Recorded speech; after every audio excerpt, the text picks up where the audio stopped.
नमस्कार दोस्तों, मैं सुनील श्रोती महावीर पब्लिकेशन के इस ऑनलाइन प्लेटफॉर्म पे आपका स्वागत करता हूं। साथियों, एमपीजी के की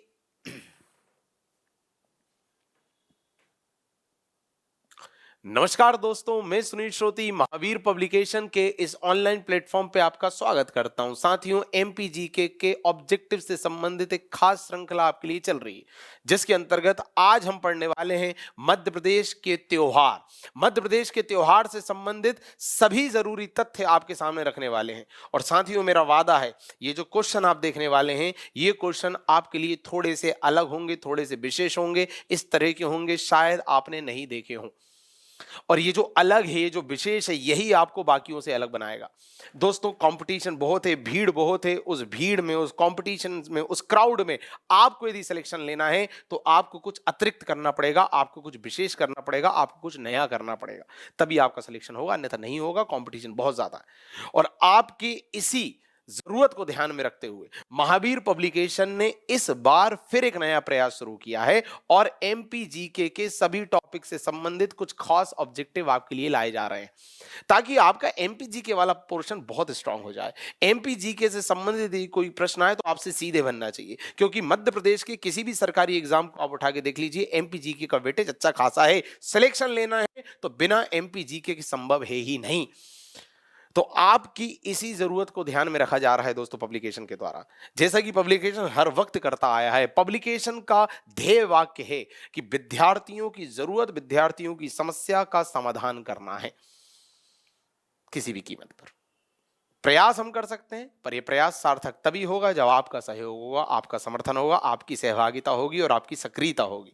तो साथियों, साथ बनाए रखिए, सहयोग बनाए रखिए और चलिए हमारे साथ आज के स्टेशन की यात्रा पे, जिसके अंतर्गत हम देखने वाले हैं एमपी के प्रमुख त्योहार और उससे संबंधित ऑब्जेक्टिव।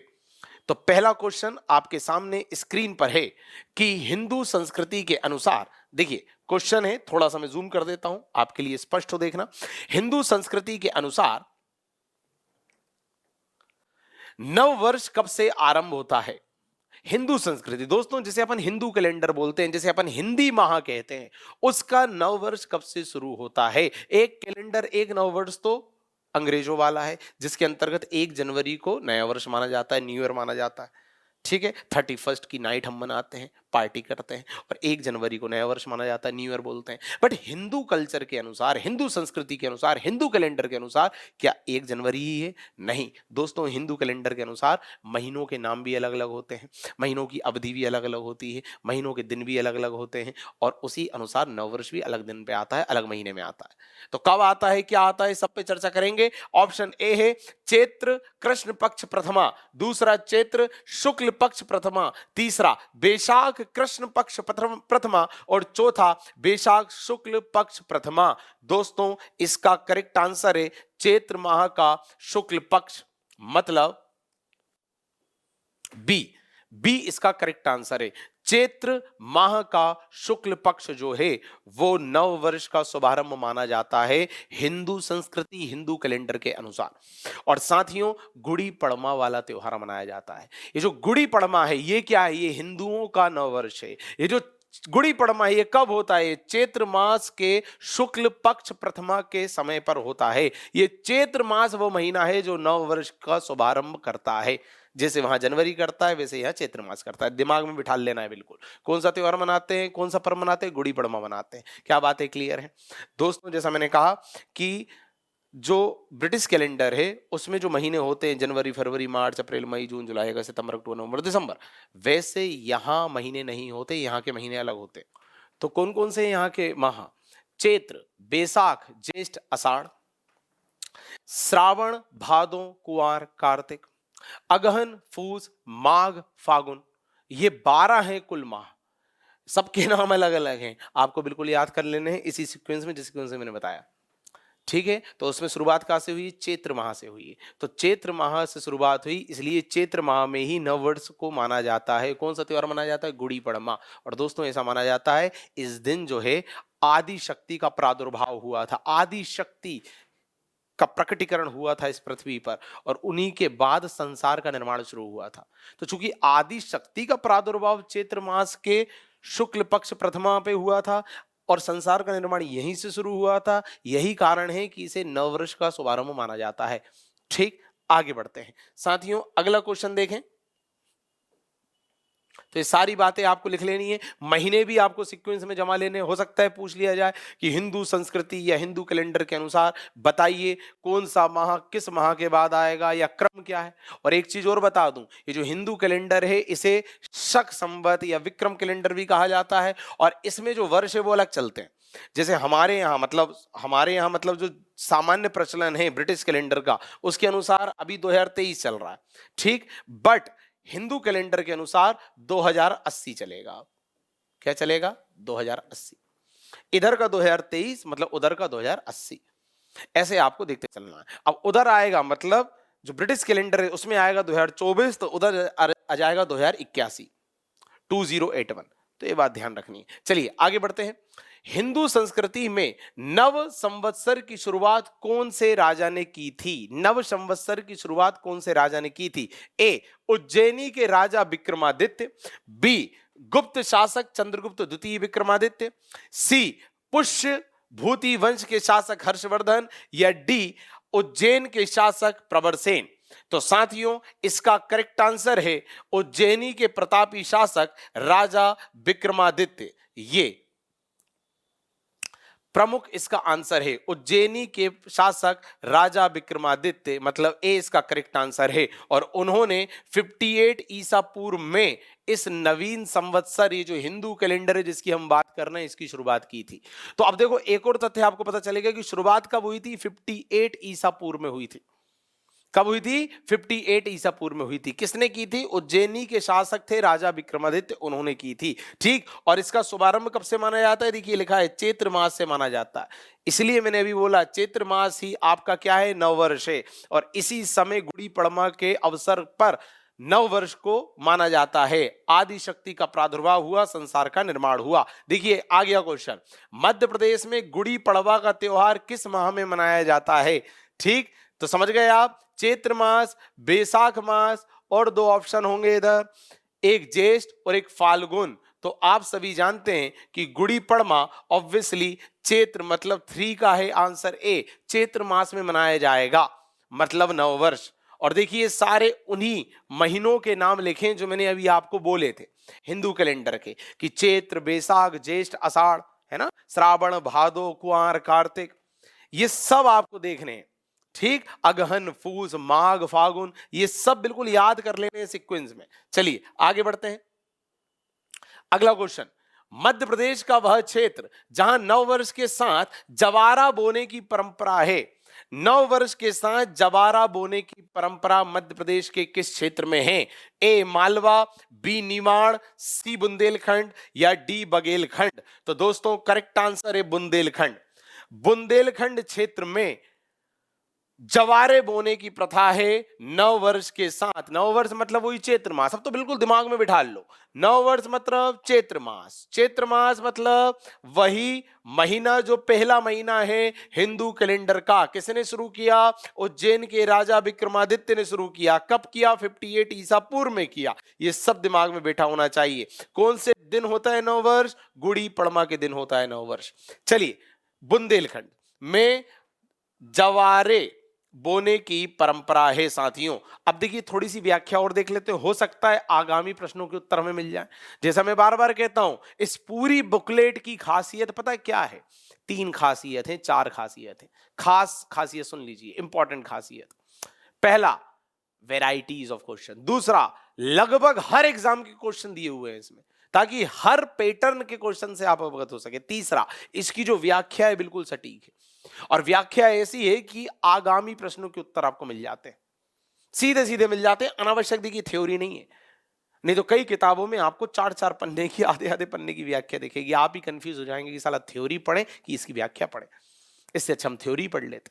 थ्योरी से ही तो छुटकारा पाना है, वेराइटी ऑफ क्वेश्चन देखना है, तभी तो ओटी लगा रहे हैं। क्या बात है, क्लियर है? तो देखिए व्याख्या कितनी सटीक है, कितने सारे तथ्यों को समाहित कर रही है और आगामी प्रश्नों का उत्तर बनेगी। देखिए, मध्य प्रदेश के बुंदेलखंड अंचल में नव वर्ष के चैत्र मास की नवरात्रि के समय नव दुर्गा की कलश स्थापना के साथ जवारा बोने की परंपरा है। तो प्रश्न ये भी पूछा जाएगा कि किस त्योहार के अंतर्गत इसे बोया जाता है। तो दोस्तों पता होना चाहिए कि नव दुर्गा या नवरात्रि का जो अवसर होता है उस समय कलश रखने के साथ जवारे बोने की परंपरा स्वीकारी गई है। निमाड़ अंचल में गणगौर त्योहार कब मनाया जाता है? ए चैत्र, बी बैसाख, सी ज्येष्ठ या डी भादों। तो दोस्तों करेक्ट आंसर है 5 का ए, मतलब चैत्र मास।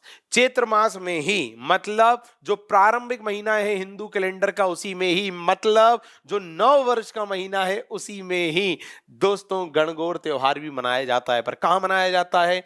निमाड़ अंचल में मनाया जाता है, ये पता होना चाहिए। चलिए आगे बढ़े। अगले क्वेश्चन नंबर 6। अच्छा एक चीज और, अब चूंकि क्वेश्चन नंबर 5 में हमने ये तो देख लिया कि भाई निमाड़ क्षेत्र में हो रहा है, गणगौर मनाया जा रहा है, चैत्र मास में मनाया जा रहा है, इसकी व्याख्या और देख लेते हैं, हो सकता है हमें कुछ और तथ्य मिल जाए। मध्य प्रदेश के निमाड़ अंचल में चैत्र मास के कृष्ण पक्ष की 10वीं तिथि से चैत्र शुक्ल तीज तक सुहागिन महिलाओं द्वारा बड़े हर्षोल्लास के साथ ये त्योहार मनाया जाता है। और मालवा अंचल में गणगौर त्योहार चैत्र और भादो 2 बार मनाया जाता है। लो भैया कितने तथ्य पता चल गए।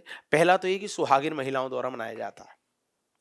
दूसरा ये पता चल गया कि निमाड़ अंचल में तो भाई साहब एक ही बार मना रहे, पर मालवा अंचल में गणगौर जो है वो 2 बार मनाया जाता है।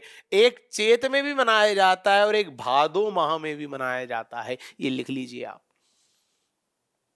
तो निमाड़ अंचल में तो केवल एक बार मनाया जा रहा है चैत्र मास में, पर मालवा अंचल में 2 बार मनाया जा रहा है, चैत्र और भादो। ये लिख लीजिए, मैं क्या बोल रहा हूं, व्याख्या कितनी इंपॉर्टेंट है जो आपको बहुत सारे तथ्य दे देगी। अब गणगौर से संबंधित बहुत सारे तथ्य हैं आपके पास। गणगौर कब मनाया जाता है? नव वर्ष में। कहां मनाया जाता है? निमाड़ में। कौन मनाता है? सुहागिन महिलाएं। पर ऐसा कौन सा अंचल है जहां 2 बार मनाया जाता है? मालवा अंचल, चैत्र और भादो 2 बार।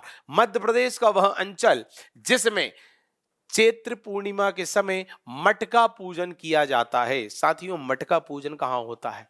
चैत्र मास में ही, वो प्रारंभिक महीने में ही। कहां होता है? मालवा, निमाड़, बुंदेलखंड या बघेलखंड। तो दोस्तों करेक्ट आंसर है बुंदेलखंड, मतलब सी। बुंदेलखंड में मटका पूजा किया जाता है गणगौर के दौरान, या सॉरी चैत्र पूर्णिमा के दौरान। 7वां क्वेश्चन देखते हैं। मध्य प्रदेश का वह धार्मिक स्थल जहां मर्यादा पुरुषोत्तम श्री राम का जन्मोत्सव बड़े हर्षोल्लास के साथ मनाया जाता है। ए ओरछा, बी दतिया, सी चित्रकूट या डी उज्जैन। तो दोस्तों करेक्ट आंसर है ओरछा। ओरछा में राजा राम का मंदिर विद्यमान है, इसीलिए वहां मर्यादा पुरुषोत्तम श्री राम का जन्मोत्सव या जन्मदिन मनाया जाता है बड़े हर्षोल्लास के साथ। ओरछा याद कर लेना। इसकी थ्योरी देखते हैं, इसकी व्याख्या देखते हैं, कुछ जरूरी तथ्य आपको कंफर्म है कि मिलने वाले हैं। मध्य प्रदेश में बुंदेलखंड की अयोध्या कहे जाने वाले धार्मिक स्थल ओरछा में भगवान श्री राम राजा राम सरकार के रूप में विराजमान है। 2 फैक्ट तो 2 लाइन में मिल गए। पहला ये कि बुंदेलखंड की अयोध्या किसे कहा जाता है, या मध्य प्रदेश की अयोध्या किसे कहा जाता है? ओरछा को कहा जाता है। दूसरा, यहां प्रभु राम किस रूप में विराजमान है? तो राम राजा सरकार के रूप में विद्यमान है। राम राजा सरकार, यह पता होना चाहिए। और आगे देखते हैं। यहां चैत्र मास के शुक्ल पक्ष की नवमी को भगवान श्री राम का जन्मोत्सव बड़े ही हर्षोल्लास के साथ मनाया जाता है। तो राम नवमी कब मनाया जाता है? चैत्र मास के शुक्ल पक्ष की नवमी पर। यह पता होना चाहिए। क्या बातें क्लियर हैं? 3 फैक्ट पता चल गए। मध्य प्रदेश या बुंदेलखंड का अयोध्या, ओरछा लगा के आना। ओरछा में प्रभु राम किस रूप में विराजमान है? तो राम राजा सरकार के रूप में विराजमान है। तीसरा और बहुत इंपॉर्टेंट ये कि कब मनाया जाता है उनका जन्मोत्सव? तो चैत्र मास की शुक्ल पक्ष की नवमी पे मनाया जाता है। ये क्लियर होना चाहिए। आगे बढ़ते हैं। मध्य प्रदेश में आखा तीज मतलब अक्षय तृतीया का त्योहार कब मनाया जाता है? ए चैत्र, बी बैसाख, सी ज्येष्ठ या डी आषाढ़। तो दोस्तों करेक्ट आंसर है बैसाख। मध्य प्रदेश में बैसाख माह के शुक्ल पक्ष की तृतीया को आखा तीज के रूप में मनाया जाता है। यह तिथि विवाह के लिए सर्वोत्तम मानी जाती है। इसी दिन भगवान परशुराम की भी जयंती है। देखिए 3 फैक्ट फिर पता चल गए। आखा तीज या अक्षय तृतीया कब मनाया जाता है? तो बैसाख महीने में मनाया जाता है, जो दूसरा महीना है हिंदू कैलेंडर के अनुसार। पहला कौन सा है? चैत्र, दूसरा बैसाख, तीसरा ज्येष्ठ, चौथा आषाढ़। ऐसे मैं रिकॉल करवाता चलूंगा आपको, आपको भी करते चलना है, क्योंकि मुझे मालूम है आप इन सब के संपर्क में रहते नहीं है, कोई भी नहीं रहता। इन जनरल हम लोग जनवरी फरवरी मार्च अप्रैल ये सब बोलते हैं, चैत्र बैसाख ज्येष्ठ आषाढ़, है ना, ये हम लोग नहीं बोलते। पुराने लोग अभी भी बोलते हैं, पर हमारे घर में देखिए माता पिता दादा दादी नाना नानी ताऊ जी ताई जी, ये लोग आज भी चैत बैसाख ज्येष्ठ आषाढ़ इस तरह की शब्दावलियां प्रयुक्त करते हैं, हम लोग नहीं करते। पर प्रश्न यदि बन जाए तो हमें पता होना चाहिए। आखा तीज जो है वो बैसाख माह में मनाई जाती है, और ये जो तिथि है ये विवाह के लिए उपयुक्त मानी जाती है।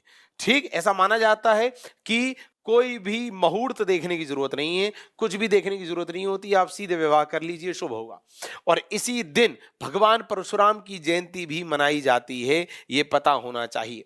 साथियों, अगला प्रश्न, बुंदेलखंड का वह त्योहार जिसमें सोन पाती बांटी जाती है एवं किशोरियां गुड्डा गुड्डी का विवाह रचाती हैं। सोन पाती बांटी जाती हैं, किशोरियां गुड्डा गुड्डी का विवाह रचाती हैं। गंगा दशहरा, रामनवमी, आखा तीज या बैसाख पूर्णिमा। तो विवाह से संबंधित अभी हमने देखा डिटेल, इसकी व्याख्या देखी, जिसमें हमने देखा था कि आखा तीज जो है वो विवाह के लिए उपयुक्त मानी जाती है, सर्वोत्तम तिथि मानी जाती है। तो यहां भी विवाह से रिलेटेड प्रश्न पूछा जा रहा है कि बच्चियां जो हैं वो गुड्डा गुड्डी का विवाह रचा रही हैं, तो ऑब्वियसली कब रचाएंगी? आंसर होगा सी, आखा तीज। और मैं फिर दोहरा दूं, खासियत यही है इस बुकलेट की कि एक प्रश्न की व्याख्या दूसरे प्रश्न का उत्तर बन रही। यही तो है व्याख्या का महत्व। आप एक प्रश्न को इस तरह पढ़ो, एक प्रश्न की डिटेलिंग ऐसी देखो कि आगामी जितने प्रश्न सब सॉल्व हो जाएं। आगे देखते हैं और थ्योरी देख लेते हैं इसकी। इस त्योहार पर एक दूसरे को सोनपाती बांटी जाती है, कुंवारी लड़कियां गुड्डा गुड्डी का नकली विवाह रचाती हैं। चलिए ये सब हम ऊपर भी देख चुके। अगला, मध्य प्रदेश में आसमाई दूज का त्योहार कब मनाया जाता है? ए आषाढ़, बी श्रावण, सी कुंवर या डी बैसाख। तो दोस्तों करेक्ट आंसर है डी बैसाख।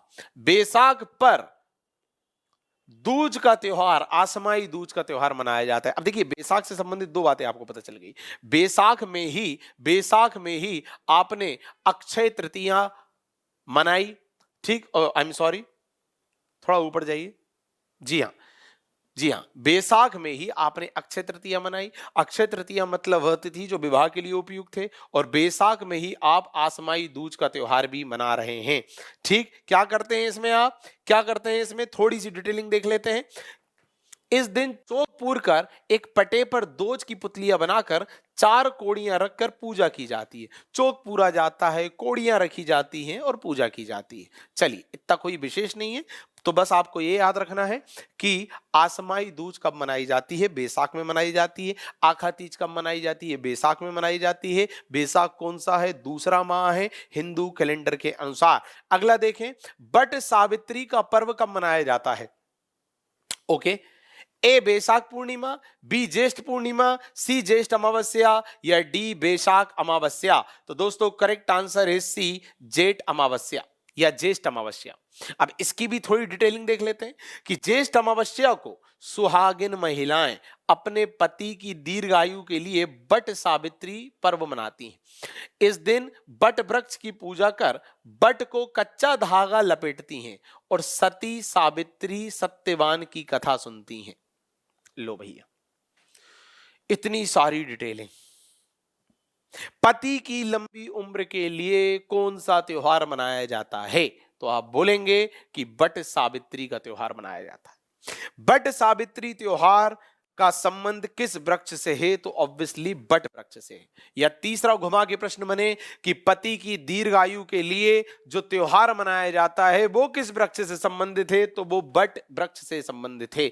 प्रश्न पूछा जा सकता है कि किस माह में मनाया जाता है? तो ज्येष्ठ माह की अमावस्या पे मनाया जाता है। साथियों 3 माह पर चर्चा हो चुकी है खास, चैत्र माह की तो बात हम स्टार्टिंग में ही कर चुके कि नववर्ष का महीना है, कई त्योहार मनाए जाते हैं। बैसाख के बारे में हमने चर्चा करी कि 2 त्योहार मनाए जा रहे हैं खास।